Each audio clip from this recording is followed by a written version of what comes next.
जब भी कोई व्यक्ति गौतम बुद्ध के संघ में शामिल होता था तो बुद्ध उसे सबसे पहले शांत रहने के लिए कहते थे। ध्यान की अवस्था में जाने से पहले उस भिक्षु को शांत रहना सिखाया जाता था। आज के दौर में हर तरफ सॉरी शोर है। इसकी वजह से दिमाग में तनाव पैदा होना लाजमी है। ऐसे में अगर आप हर रोज कुछ देर मौन रहने का अभ्यास करते हैं तो इससे आपके तनाव पैदा होने वाले हार्मोन के लेवल में कमी आती है। इससे आपका दिमाग शांत होता है, गुस्सा नियंत्रित रहता है और तनाव बढ़ाने वाले हार्मोन्स का लेवल घटता है। आज के इस वीडियो में हम जानेंगे कि किन मौकों पर हमें शांत रहना है और किन मौकों पर हमें बोलना है और शांत रहने से हमारे अंदर क्या बदलाव आ सकता है। दोस्तों, संध्या काल का समय था। गुरु अपने सभी शिष्यों को बुलाते हैं और कहते हैं, कल सुबह सब लोग नदी में स्नान करने के बाद तुरंत हमारी कुटिया के सामने उपस्थित हो जाना। सभी इसी से हैरान रह जाते हैं कि हम लोगों ने कुछ गलती की है क्या, लेकिन गुस्से से यह कहते हैं कि हो सकता है कि गुरुजी कल सुबह कुछ अच्छी बात बताने वाले हैं। सब लोग रात को सही समय पर सो जाते हैं और सुबह उठकर सभी लोग नदी में स्नान करने के बाद वापस गुरुजी के सामने उपस्थित हो जाते हैं। गुरु कहते हैं, आज हम तुम सबको चुप रहने के फायदे के बारे में बताऊंगा। गुरु कहते हैं, मौके जहां पर चुप रहने से होता है लाभ और बोलने से नुकसान। गुरु कहते हैं, अगर आप इन मौकों पर शांत हो गए यानी मौन हो गए तो आप जो चाहेंगे वही मिल जाएगा। आपकी जिंदगी में चमत्कारिक बदलाव शुरू हो जाएंगे। जरूरत से ज्यादा बोलना या चुप रहना दोनों ही अच्छी बात नहीं है। जैसे जरूरत से ज्यादा बारिश हो जाना या फिर धूप दोनों ही दिक्कत देती है, उसी तरह अनावश्यक बोलने से भी काफी नुकसान होता है। गुरु कहते हैं कि पहला ऐसा मौका जहां पर व्यक्ति को चुप रहना चाहिए, बिना तथ्य के न बोलें। गुरु ने कहा, अगर आपके पास कोई तथ्य नहीं है तो वहां चुप रहने में ही भलाई है। चुप बैठने से दिमाग में नई कोशिकाओं का निर्माण होता है और इससे ज्ञान की वृद्धि होती है। बोलने में भलाई वही है जहां आपको किसी चीज के बारे में पूरा ज्ञान हो। अगर आप बिना तथ्य के कहीं बोलते हैं या फिर बेवजह बोलते हैं तो आपका वहां मजाक भी बन सकता है। अगर आपके पास पर्याप्त जानकारी नहीं है, ऐसी जगह पर बोलने से आपका मजाक तो बनी रहेगी, साथ ही साथ लोगों का भरोसा भी आपसे उठने लगेगा। इसलिए ऐसी जगह पर शांत रहो जहां तुम्हें पता ना हो कि क्या बोलना है क्या नहीं। कई बार कुछ लोग ऐसे होते हैं जो हर जगह अपनी उपस्थिति बताने लगते हैं। उन्हें पता नहीं होता है कि हमें क्या बोलना है, लेकिन फिर भी बोलते जाते हैं और फिर बाद में दूसरे लोग उनके जाने के बाद उनका मजाक उड़ाते हैं। जब तक आपको उस तथ्य के बारे में अच्छा ज्ञान नहीं है, उसके बारे में पता नहीं है, तो वहां चुप रहना ही ज्यादा समझदारी है। गुरु ने कहा, दूसरा ऐसा मौका जहां पर व्यक्ति को चुप रहना चाहिए, शब्दों से ना पहुंचे ठेस। अगर आपके शब्द किसी को मानसिक ठेस पहुंचा रहे हैं तो वहां चुप हो जाना चाहिए। कमजोर व्यक्ति के बारे में कुछ भी बोलकर आप महान नहीं बन सकते हैं। महान आप किसी कमजोर का साथ देने में बनेंगे। कई बार होता है कुछ लोग अपने से छोटे व्यक्ति को भला बुरा कहते रहते हैं।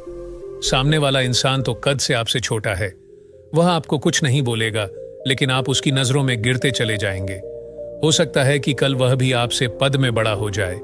पद में आपसे जब वह बड़ा हो जाएगा तो आज जो रवैया आपका उसके साथ है, आने वाले समय में वह भी आपके साथ वही करेगा। आप किसी को नीचा दिखाकर बड़ा नहीं बन सकते हैं। बड़ा बनना है तो अपने से छोटे लोगों का इज्जत भी करना सीखें और साथ ही साथ बड़े लोगों का भी सम्मान करना चाहिए। लोगों को लगता है कि अगर वह अकड़ कर बोलेंगे और सामने वाले को नीचा गिराने की कोशिश करेंगे तो वह बड़े बन जाएंगे। तो यह उन सब की भूल है। बड़े होने की बजाय आप उनकी नजरों में गिरते चले जाएंगे। गुरु ने आगे कहा, इसलिए शिष्यों, तुम सब जब भी बोलना आदर भाव से बोलना, ताकि तुम्हारी बात लोगों को अच्छी लगे। बोलने में भाई बहन, माता पिता, मित्र इत्यादि संबोधन शब्दों का इस्तेमाल जरूर करना। इससे तुम्हारी मान प्रतिष्ठा तो बढ़ेगी ही, साथ ही साथ लोगों की नजरों में तुम समझदार व्यक्ति बनते जाओगे। गुरु ने आगे कहा, तीसरा मौका जहां पर व्यक्ति को चुप रहने में ही भलाई है। क्रोध या घृणा करने वाले लोग, जब कोई अपना या सगा संबंधी आप पर क्रोध कर रहा हो, आपका अपमान कर रहा हो, तो आपको उस वक्त चुप रहना चाहिए ताकि सामने वाले का गुब्बारा पूरी तरह से फट जाए। आप यदि सही हैं तो उसे कतई माफीनामा गए और चुप रहकर ही सही समय का इंतजार करे, वह खुद आपसे माफी मांग लेगा जब उसे अपनी गलती का एहसास हो जाएगा। गुरु आगे कहते हैं कि अगर आपका कोई सगा संबंधी आप पर क्रोध कर रहा हो और आप उस समय शांत हैं, तो यह आदर सम्मान देने की निशानी होती है। इससे न कोई छोटा होता है और न ही बड़ा। अगर आपको क्रोध आ रहा है तो आप या तो वहां से किसी का अनादर किए बिना चले जाएं या फिर चुप रहें। क्रोध करने से आपके रिश्ते खराब होंगे। क्रोध करने से हमेशा क्रोध करने वाले व्यक्ति का ही बुरा होता है। गुरु आगे कहते हैं कि एक बार की बात है, एक सांप जंगल से भागते हुए किसी राजा के घर में पहुंच गया। लोगों ने छेड़खानी की तो वह बहुत ही गुस्सा हो गया, जिससे घर में जो तलवार पड़ी हुई थी उसी को लपेटकर कसने लगा और धीरे धीरे उसका पूरा शरीर कट गया। यह गुस्सा उसे खा गया। ठीक उसी प्रकार हमारा गुस्सा भी हमारे शरीर को तलवार की भांति काटता रहता है। गुस्सा ध्यान से खत्म होता है। प्रतिदिन अगर आप ध्यान की मुद्रा में बैठे हैं तो आपका गुस्सा आपके नियंत्रण में रहेगा। गुरु आगे कहते हैं कि यह तरीका है कि आप प्रतिदिन ध्यान का अभ्यास करें। इससे आपके शरीर में जो हार्मोन्स गुस्से को बढ़ावा देते हैं वह सब तुम्हारे नियंत्रण में रहेंगे, जिससे शरीर गुस्से पर आसानी तुम्हारा से काबू पा लेगा। लेकिन एक तरीका यह भी है कि जब भी आपको गुस्सा आए तो आप यह समझने का प्रयास करो कि क्या मेरा गुस्सा जायज है या नहीं। हमें वहां पर बोलना चाहिए कि नहीं।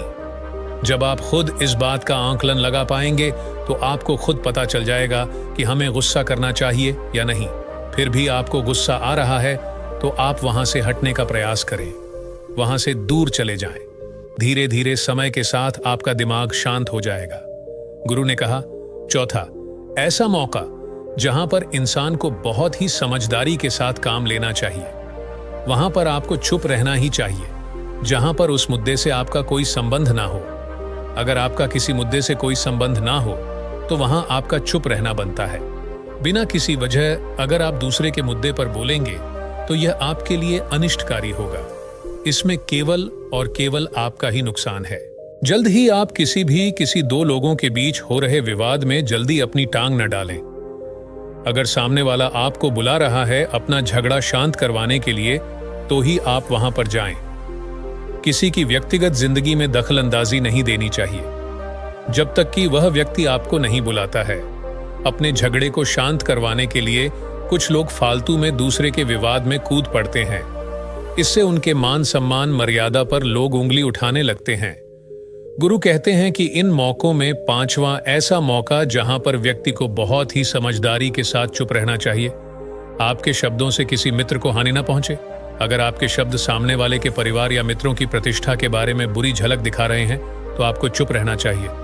किसी के परिवार या फिर मित्र के बारे में बुरा बोलने से केवल आप ही बुरे बनेंगे। जो चीज आसानी से खत्म की जा सकती है उसे अपने शब्दों से बड़ा न करें। बिना चिल्लाए बात करने का प्रयास करते रहना चाहिए। अगर आप बिना चिल्लाए कोई बात नहीं कह सकते तो आपका चुप रहने में ही भलाई है। किसी पर चिल्लाने से आपके व्यवहार के बारे में पता चलता है। ज्यादा बोलने से चीजें हमेशा खराब ही होती हैं। कई बार कुछ रिश्ते ज्यादा तेज बोलने की वजह से टूट जाते हैं। इसलिए अपनी आवाज में मीठापन लाएं। आपके शब्दों से आपके दोस्त को हानि नहीं पहुंचनी चाहिए।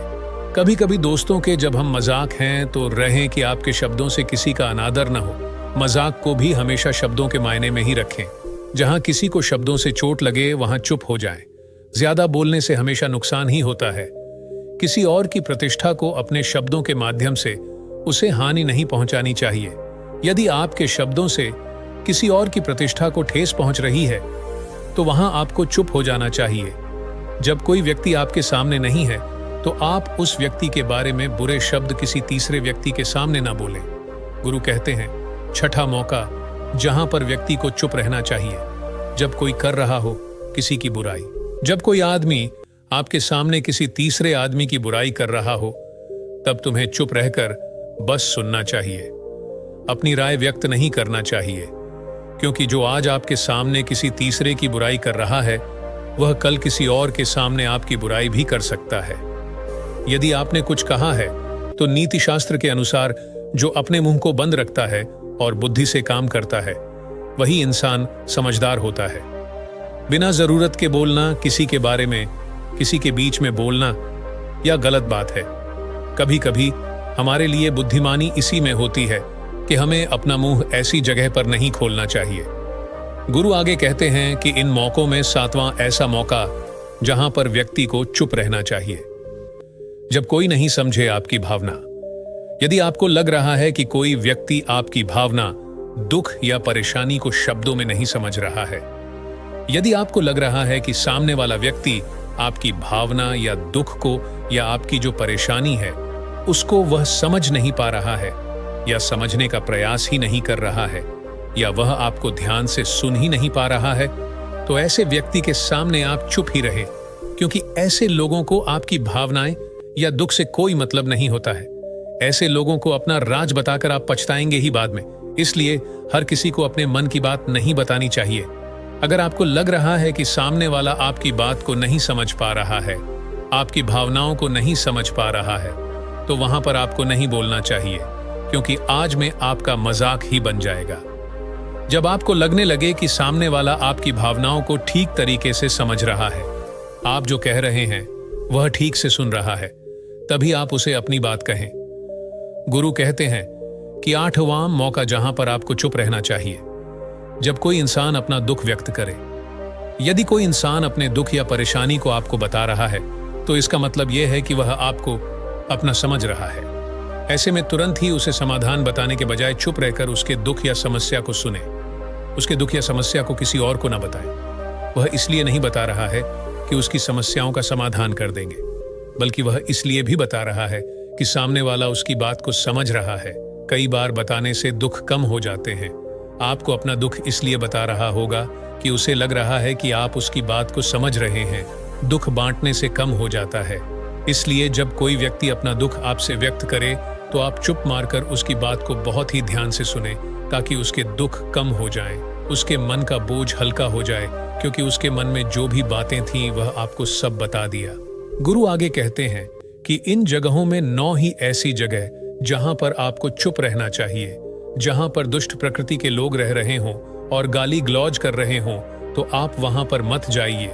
ऐसी जगहों से आप चुपचाप निकल जाएं, अर्थात अपनी प्रतिक्रिया दिए बिना आप वहां से चले जाएं। दोस्तों, ऐसी कहानियां हमें जीवन जीने का तरीका सिखाती हैं।